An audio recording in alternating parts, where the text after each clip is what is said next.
मृत्यू असणाऱ्या कुणालाच युद्धामध्ये हरल्या जात नाही, मरत नाही. याचं कारण आहे महाराज विष्णूचा महान भगवत भक्त आहे म्हटले. मग चला विष्णू परमात्म्याकडे गेले.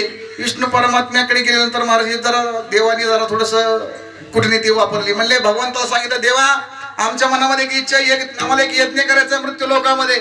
त्यासाठी आम्हाला चांगली सुंदर जमीन पाहिजे आणि आम्हाला असणार सगळीकडे गयासुराचं असणार त्या ठिकाणी असणारं आधिपत्य आहे.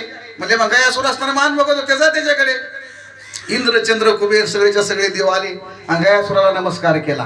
नमस्कार केल्यानंतर गयासुर म्हणला, गड्या देव असणारे शस्त्र घेऊन येत असे आज खाली मान करून आले, हातात जोडून आले. कसं काय नाही म्हणले, गयासुरा असणारा आम्हाला एक सुंदर असणारा यज्ञ करायचा आहे आणि यज्ञासाठी तुझ्याकडून आम्हाला काय भूमी पाहिजे. ते म्हणला, चांगल्या कामाला कोण नाही म्हणणार आहे, पाहिजे कुठं नाव बोट ठेवा म्हणले, ते तुम्हाला देऊन टाकतो. ते म्हणले अगोदर संकल्प कर. संकल्प कर म्हणले तर गयासुराचा चांगल्या कामाला त्याला काय माहिती त्यांच्या मनामध्ये काय आहे. तर लगेच संकल्प केला. संकल्प केल्यानंतर गयासुराला सांगितलं, अरे यज्ञ करायचा आहे आम्हाला, भूमी पाहिजे, पण पवित्र भूमी लागते ना. मग असणार दुसऱ्या भूमीमध्ये नाही म्हणले. मग आता तू दैत्य असल्यामुळे त्याचं शरीर पर्वतासारखं होतं, तू असणारा हरिभक्त असल्यामुळे तुझं शरीर पवित्र आहे, तुझ्या शरीरावर आम्हाला यज्ञ करायचा आहे.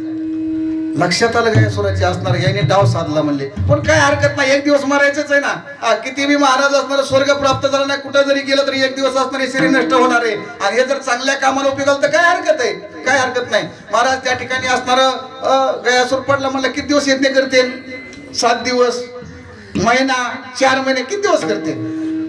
महाराज जी यज्ञ सुरू झाला त्या ठिकाणी ओम स्वाहा ओम स्वाहा. महाराज यज्ञ थांबायला तयार नाही. 12 वर्षे झाली. महाराज गयासुर म्हणला असणार, किती दिवस आहे म्हणले, रात्रंदिवस निरंतर चालणार आहे म्हणले.